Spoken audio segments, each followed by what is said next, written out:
My name is David, and I thought I had it all. A beautiful wife, a lovely home, and two wonderful children. We lived in a suburban neighborhood in a quaint town just outside the bustling city. The streets were lined with neatly trimmed lawns and white picket fences, the kind of place where everyone knew everyone else's business. My wife Emma and I had been married for almost 20 years. We had two kids, Michael, 16, and Sophie, 14. Emma worked as a nurse at the local hospital, while I ran a small but successful contracting business. Our home was our sanctuary, a place filled with laughter, love, and the occasional chaos that comes with raising teenagers. Weekends were spent at Michael's soccer games or Sophie's dance recitals, followed by family dinners where we'd talk about our days and our dreams. Life wasn't perfect, but it was pretty close. We had our share of arguments and misunderstandings, but we always managed to find our way back to each other. Our house was a modest two-story colonial with a large backyard where the kids would play, and we'd host barbecues in the summer. Emma had a knack for decorating, making each room warm and inviting. Our bedroom, with its soft lighting and serene colors, was our retreat from the world, a place where we could reconnect after long days. But behind the facade of our happy home, there were cracks beginning to show.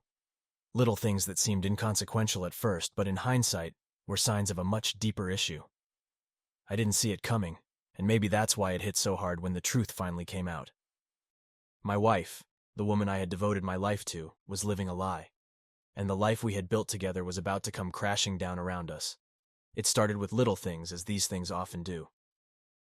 Emma began working late more frequently. At first I didn't think much of it.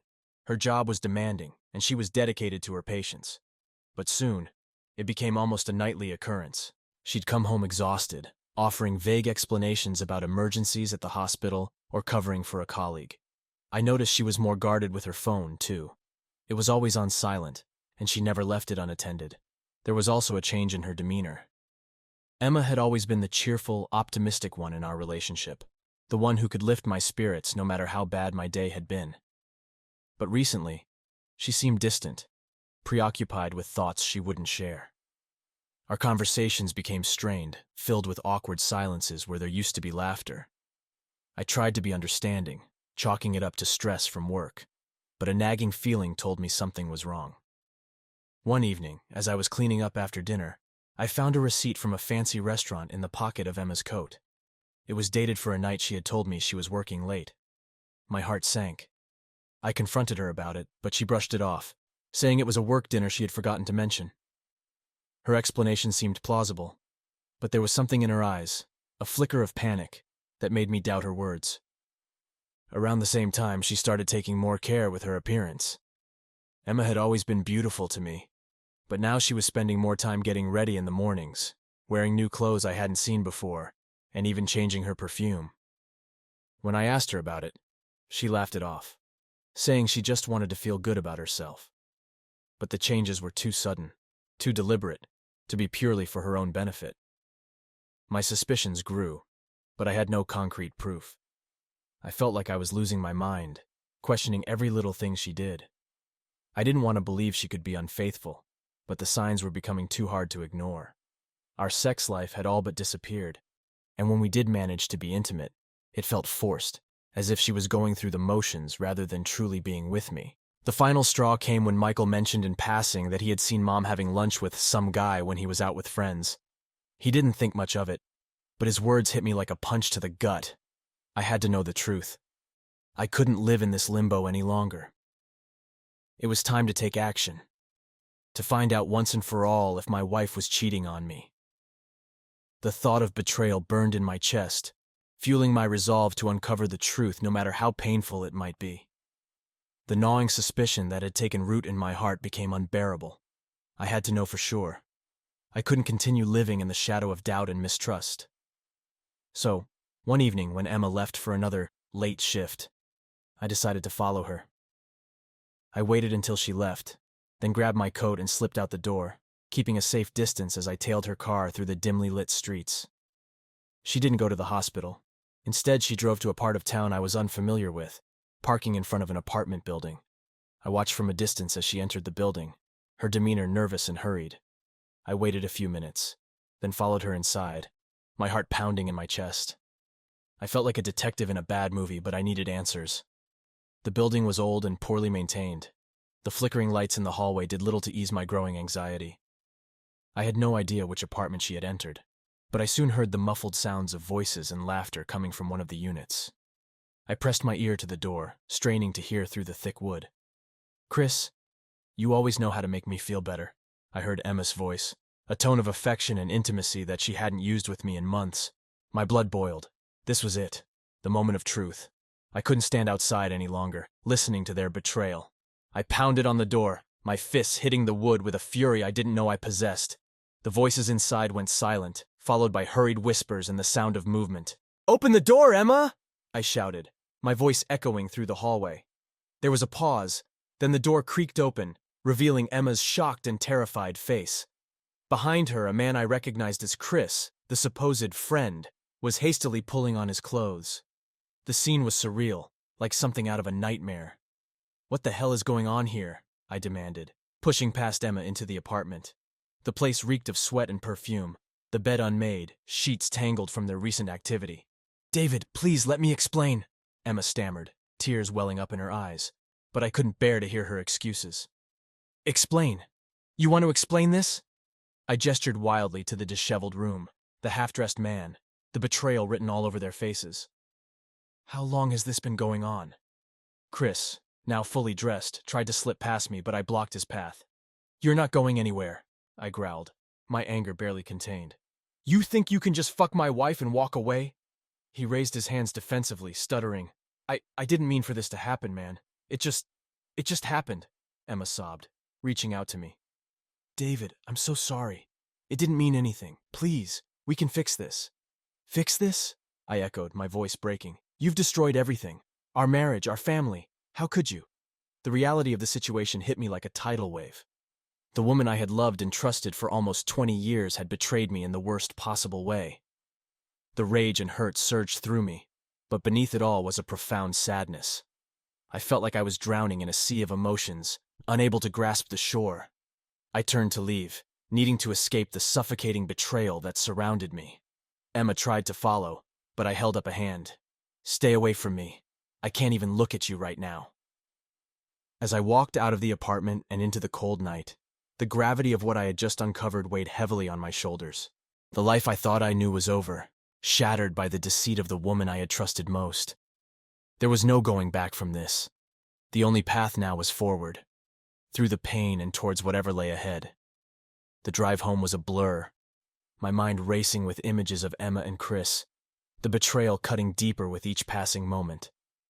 By the time I arrived home, my anger had transformed into a cold, steely resolve. I knew what I had to do. There was no room for doubt or hesitation. This needed to end, and it needed to end now.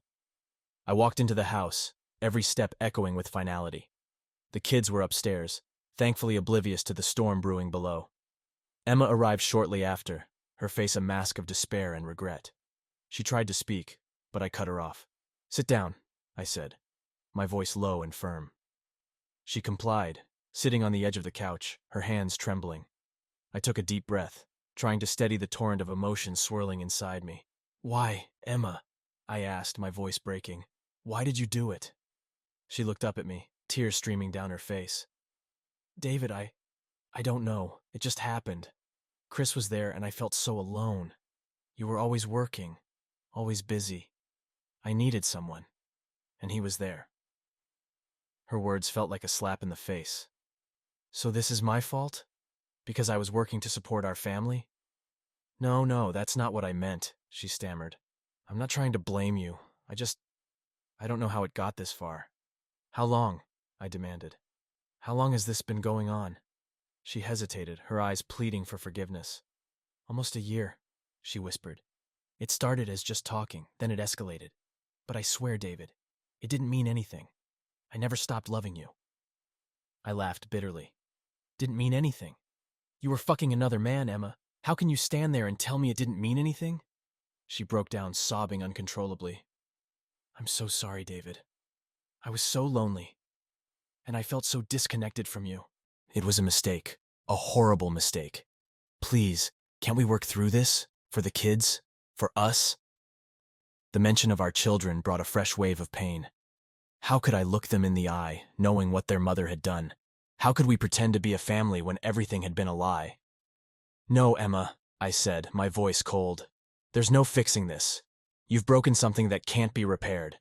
I'll be staying with a friend tonight. We'll figure out the logistics tomorrow." She tried to reach out, but I stepped back, avoiding her touch. "Don't," I said sharply. "I need space. I need to think." As I turned to leave, she called after me, her voice desperate. "David, please, don't do this. We can find a way." But I didn't look back. I couldn't. I walked out the door, feeling the weight of her betrayal with every step. The cold night air hit me like a wave, but it was nothing compared to the chill in my heart. I got into my car and drove to my best friend Mark's house. He was the only person I could trust right now. Mark opened the door, his expression shifting from surprise to concern as he took in my disheveled appearance. "David, what's going on?" "Emma!" I choked out, my voice raw with emotion. "She's been cheating on me. I caught her tonight." His eyes widened in shock. "Jesus, man. Come in, sit down. We'll figure this out." I collapsed onto his couch, the exhaustion of the night finally catching up with me. Mark handed me a beer and sat down beside me. "Tell me everything," he said. As I recounted the events of the evening, Mark listened quietly, his face a mask of sympathy and anger on my behalf. When I finished, he shook his head. "I'm so sorry, David. I can't believe she'd do this to you." "What are you going to do?" "I don't know," I admitted. "But I can't stay with her. Not after this." Mark nodded. "You can stay here as long as you need. We'll figure it out together." The support of my friend was a small comfort in the midst of the chaos. As the night wore on, I felt the first stirrings of a plan forming. I needed to protect my kids, to ensure they weren't caught in the crossfire of our broken marriage. And I needed to find a way to move forward, to rebuild my life from the wreckage of Emma's betrayal. The next morning I returned home, dreading the conversation that awaited. Emma was waiting for me in the living room, her eyes red and puffy from crying. She stood as I entered, her hands wringing nervously. "David, can we talk?" she asked, her voice trembling. "We need to discuss the kids," I said, my tone businesslike. "I want them to stay with me for now. You can see them, but I don't want them here while we're figuring this out." She nodded, tears spilling down her cheeks. "Okay, I understand." "And I'll be filing for divorce," I continued, my voice hard. "I've already contacted a lawyer. This is over, Emma." Her sobs grew louder, but I steeled myself against her pain. I couldn't afford to be swayed by her tears. Not now. As I packed a bag for the kids, I heard her crying in the next room, the sound a constant reminder of the life we had lost. When I finished, I called Michael and Sophie downstairs, trying to keep my voice steady. "We're going to stay with Uncle Mark for a while," I told them, forcing a smile. "It'll be like a little vacation." They looked at me with confusion and worry, but they didn't protest. I ushered them into the car, feeling the weight of their trust like a heavy burden. As we drove away from the house, I glanced in the rearview mirror, seeing Emma standing in the doorway, her face a picture of anguish. The road ahead was uncertain, filled with pain and challenges I couldn't yet imagine. But I knew one thing for sure. I would do whatever it took to protect my children and rebuild our lives. Emma's betrayal had shattered our family, but it wouldn't destroy us. We would find a way to move forward one step at a time. The betrayal and anger festered within me like a poison. I couldn't let it go. I couldn't just walk away. Emma's affair had torn our lives apart, and I needed to do something about it. My thoughts consumed me, and I knew I had to confront both Emma and Chris in a way that would make them feel the pain they had caused me. I stayed at Mark's place for a few days, trying to figure out my next move. During that time, I gathered all the evidence I could. I printed out screenshots of their messages, photos of them together, and even managed to get some incriminating pictures from Chris' social media. My anger and hurt fueled my determination to make them both pay. One evening, I called Emma. "We need to talk," I said, my voice devoid of emotion. "Meet me at our house tonight." She hesitated, but agreed. I then called Chris, pretending to be calm and collected. "Chris, I think we need to clear the air. Can you come over tonight?" To my surprise, he agreed as well. It seemed they both thought I was ready to make amends or at least talk things through. Little did they know, I had other plans. That evening, I arrived at the house before either of them. I set up my phone to record the entire confrontation, making sure it was hidden but had a clear view of the living room. I wanted everything documented, every word and every reaction. Emma arrived first. She looked exhausted, her eyes red from crying. "David, I'm so sorry," she began, but I cut her off. "Save it," I said coldly. "We're waiting for Chris." Her eyes widened in surprise and fear. "Chris? Why is he coming here?" "You'll see," I replied, my tone icy. We sat in tense silence until Chris arrived. He looked nervous as he stepped into the living room, his eyes darting between Emma and me. "What's going on, David?" he asked, trying to keep his voice steady. "Sit down," I ordered, pointing to the couch. "Both of you." They complied, their discomfort palpable. I stood before them, holding the folder containing all the evidence I had gathered. "You both thought you could get away with this, didn't you?" I began, my voice shaking with suppressed rage. "You thought you could betray me and destroy our family without any consequences." "David, please," Emma pleaded. "We made a mistake. It didn't mean anything." "Didn't mean anything?" I echoed, my voice rising. "You destroyed our marriage, our family. You lied to me, to our kids, for what? For some cheap thrill?" Chris tried to intervene. "David, let's talk about this like adults. We didn't mean to hurt you." "Too late for that," I snapped. "You're both going to pay for what you've done." I threw the folder onto the coffee table, the contents spilling out. Emma and Chris stared at the photos and messages in horror. "Everyone's going to know," I continued.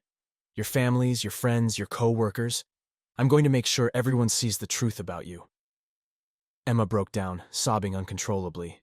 "David, no, please, don't do this." Chris paled, clearly realizing the gravity of the situation. "David, let's be reasonable. This will ruin our lives." "Just like you ruined mine," I said coldly. "You should have thought about that before you decided to fuck my wife." The confrontation reached a fever pitch, with Emma begging for forgiveness and Chris trying to negotiate some kind of truce. But I was beyond reasoning. I wanted them to feel the same pain and humiliation I felt. I left the house, leaving them to their misery. I knew what I had to do next. I sent the evidence to everyone we knew, our friends, family, even Emma's co-workers. I wanted to make sure their betrayal was public, that they couldn't hide from the consequences of their actions. The fallout was immediate and brutal. Emma's reputation was shattered, and Chris faced the wrath of his own family and friends. I watched from a distance as their lives unraveled, feeling a grim satisfaction in seeing them suffer. It didn't erase the pain they had caused me, but it was a start.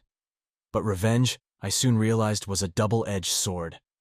As satisfying as it was to see them face the consequences, it didn't heal the wounds inside me. The anger and hurt still simmered beneath the surface, threatening to consume me. In the aftermath, I focused on rebuilding my life and supporting my kids. I sought therapy to help process the betrayal and find a way to move forward. It was a long and difficult journey, but I knew it was the only path to healing. Revenge had given me a temporary sense of justice, but true healing would take time and self-reflection. Emma and Chris would have to live with the consequences of their actions, just as I had to live with the scars of their betrayal. But in the end, I hoped to find peace and rebuild a life free from the shadows of the past. Weeks passed, and the initial shock and rage began to dull, giving way to a weary acceptance. Life moved on, but the wound remained. My revenge had served its purpose, but it hadn't healed the hurt. Emma had tried contacting me multiple times, each call and message more desperate than the last. She wanted to talk, to explain, to plead for another chance. I ignored her until one day, I finally agreed to meet her. We needed closure, for the sake of our children if nothing else. We met at a local park, a neutral ground where the kids often played. It was a sunny afternoon, but the brightness felt at odds with the heaviness in my heart. Emma was already there, sitting on a bench, looking more fragile than I had ever seen her. Her eyes were swollen from crying, her hands nervously wringing a tissue. I approached and sat down, maintaining a distance. "You wanted to talk," I said, my voice flat. "David," she began, her voice trembling, "I know I don't deserve your forgiveness, but I need you to understand how sorry I am. I was lonely, and I felt disconnected from you. Chris was a mistake, a terrible, terrible mistake. I listened, my face impassive.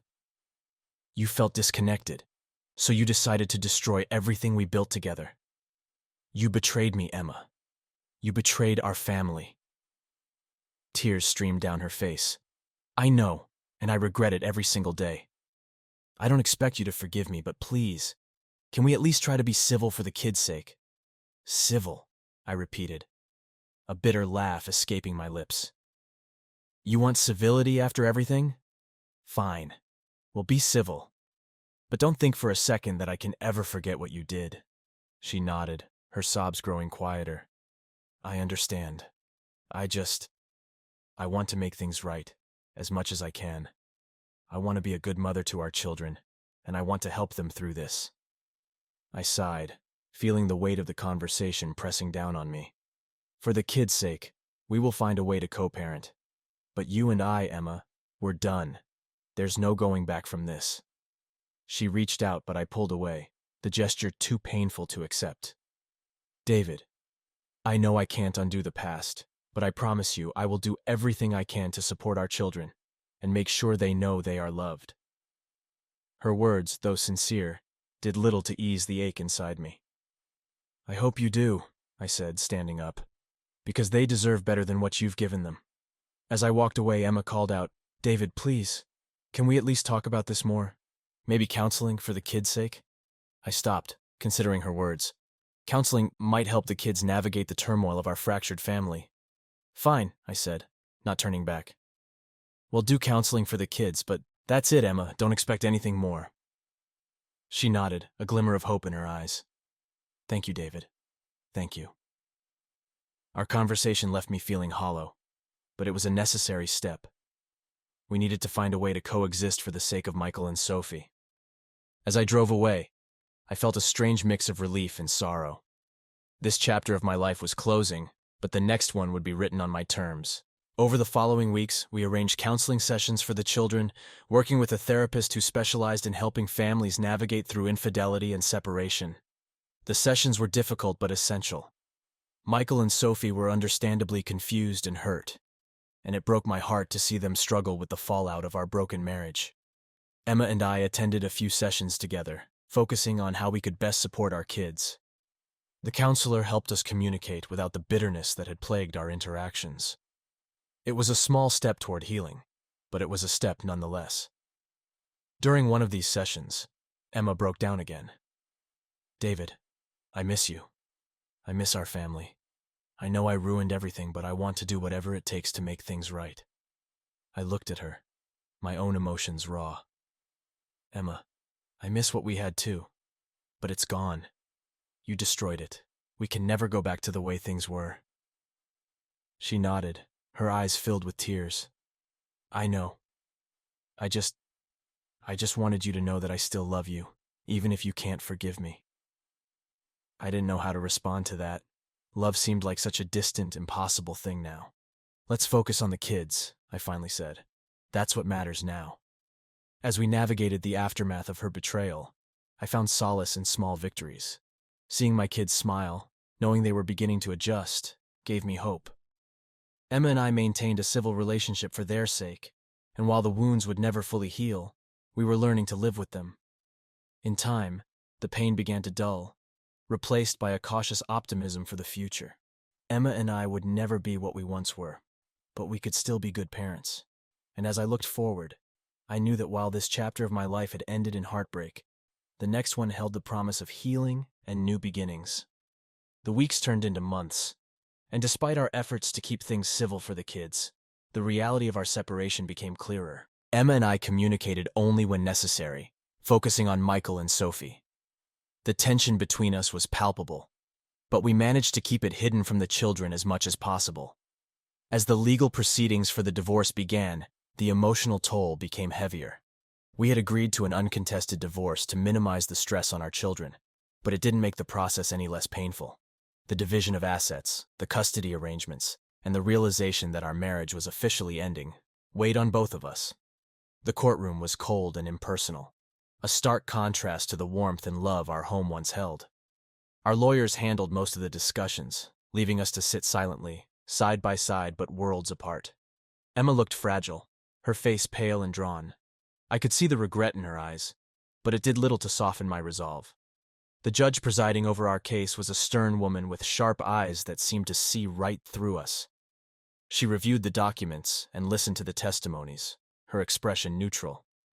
Our lawyers presented our agreement for custody, joint custody, with the children primarily living with me and Emma having visitation rights. It was what we had decided was best for Michael and Sophie, despite the pain it caused us. Mr. and Mrs. Thompson, the judge began, her voice steady, I have reviewed your agreement and find it to be fair and in the best interests of the children. This court will grant the dissolution of your marriage based on the grounds of infidelity. The finality of her words hit me like a physical blow. It was over. Our marriage, our life together, officially ended with the stroke of a pen. I glanced at Emma, who was silently weeping, her shoulders shaking with sobs she tried to suppress. After the hearing, we stepped outside into the cold gray morning. Emma turned to me, her eyes filled with tears. David, I know this doesn't change anything, but I'm truly sorry for everything. I nodded, unable to find the words to respond. There was nothing left to say. The damage was done, and we both had to live with the consequences. Over the next few weeks, we adjusted to our new normal. Michael and Sophie moved between our homes, adapting to the new routine with remarkable resilience. I focused on creating a stable, loving environment for them, ensuring they felt secure despite the upheaval. One evening, as we sat down for dinner, Michael looked at me with a seriousness that belied his years. Dad, are we going to be okay? His question pierced my heart, but I forced a smile. Yes, Michael, we're going to be okay. It's going to be different, but we'll get through this together. We're still a family. Sophie, ever the sensitive one, chimed in. I miss when we were all together. Do you think we can ever be a family again? I reached across the table and took her hand. We will always be a family, Sophie. Even if things change, the love we have for each other doesn't. Emma's absence was a constant reminder of the life we had lost, but I knew we had to move forward. I encouraged the kids to talk about their feelings, to express their fears and hopes. We attended family counseling sessions, which helped us navigate the complex emotions we were all experiencing. During one of the sessions, Michael asked a question that had been weighing on his mind. Dad, do you still love Mom? I hesitated, searching for the right words. Michael, I will always care about your mom because she gave me you and Sophie. But sometimes love isn't enough to keep people together. What matters now is that we all support each other and focus on being the best family we can be. As time went on, I found myself reflecting on the journey we had taken, the anger and betrayal, the pain of separation, and the hope for a better future. The divorce had been a trial, not just in the legal sense, but in the test of our resilience and strength. Emma and I settled into a co-parenting relationship that, while not perfect, worked for our children. We attended their soccer games and dance recitals, making sure they knew they were loved and supported by both of us. The bitterness began to fade, replaced by a cautious respect for the roles we each played in our children's lives. One afternoon, as we exchanged the kids at a local park, Emma approached me. David, thank you for everything you've done for the kids. They're lucky to have you as their father. I looked at her, seeing the sincerity in her eyes. We're both doing our best, Emma. That's all we can do. The trial had ended, but the journey of healing and rebuilding continued. It was a long road, filled with challenges and moments of doubt, but I knew that as long as we kept our focus on Michael and Sophie, we would find our way. The sun began to set, casting a warm glow over the park. As I watched my children play, their laughter echoing through the air, I felt a sense of peace. We had survived the storm, and while the scars remained, they were a testament to our strength and resilience. The next chapter of our lives was just beginning, and despite the trials we had faced, I was hopeful for the future. For myself, for Emma, and most importantly, for our children. With the divorce finalized and a new routine established, the initial chaos began to settle. Life, though altered, continued. I found myself focusing on the positives, determined to rebuild not just for my children, but for myself as well. The betrayal and the pain had left deep scars, but they also served as a powerful reminder of my resilience. Michael and Sophie adapted to our new reality with surprising strength. Their courage became my inspiration. I threw myself into being the best father I could be, attending every soccer game, every dance recital, and every school event. Their laughter and joy became the balm for my wounded heart. Our home, once filled with the echoes of a broken marriage, slowly transformed into a place of healing and new beginnings. I redecorated the house, changing the colors and furniture to mark a fresh start. Michael and Sophie helped, their excitement infectious as we painted walls and rearranged rooms. During this time, I also reconnected with old friends and found solace in their support. Mark remained a steadfast presence, always ready with a beer and a listening ear. He dragged me to social events, insisting that I needed to get out and live again. Reluctantly at first, I agreed, and soon I found myself rediscovering the simple joys of life. One evening, Mark convinced me to join him at a local community event. It was a charity fundraiser, filled with people from our town. As I mingled and chatted, I found myself genuinely enjoying the evening. It was there that I met Claire. Claire was a vibrant, kind-hearted woman with a warm smile and an infectious laugh. We struck up a conversation, and I was immediately drawn to her positive energy. She was a single mother, having gone through her own difficult divorce, and we bonded over shared experiences and the challenges of starting over. We exchanged numbers and began meeting for coffee and walks in the park. Our friendship grew, and with it, a budding romance. Claire's presence in my life was like a breath of fresh air, bringing light to the darkest corners of my heart. She understood my pain, my fears, and my hopes, and she helped me see that it was possible to love and trust again. As our relationship blossomed, I introduced Claire to Michael and Sophie. They took to her immediately, her warmth and genuine care winning them over. We started spending more time together as a blended family, creating new memories and traditions. One weekend, we decided to take a trip to the mountains. It was a beautiful, crisp autumn day, the leaves a riot of colors. We hiked, laughed, and shared stories around a campfire. That evening, as the stars glittered above us, I realized how far we had come. From the depths of betrayal and pain, we had risen, stronger and more connected than ever. Claire's love and support were instrumental in my healing process. She encouraged me to pursue my passions, and with her encouragement, I took up woodworking, something I had always wanted to do, but never found the time for. The garage soon became my workshop, filled with the smell of sawdust and the satisfaction of creating something with my own hands. Professionally, I focused on expanding my contracting business. The success of the business was a source of pride and a testament to my determination to build a better future. The work kept me busy and gave me a sense of accomplishment. Emma remained a part of our lives, but the dynamic had shifted. We communicated amicably about the children and maintained a respectful distance.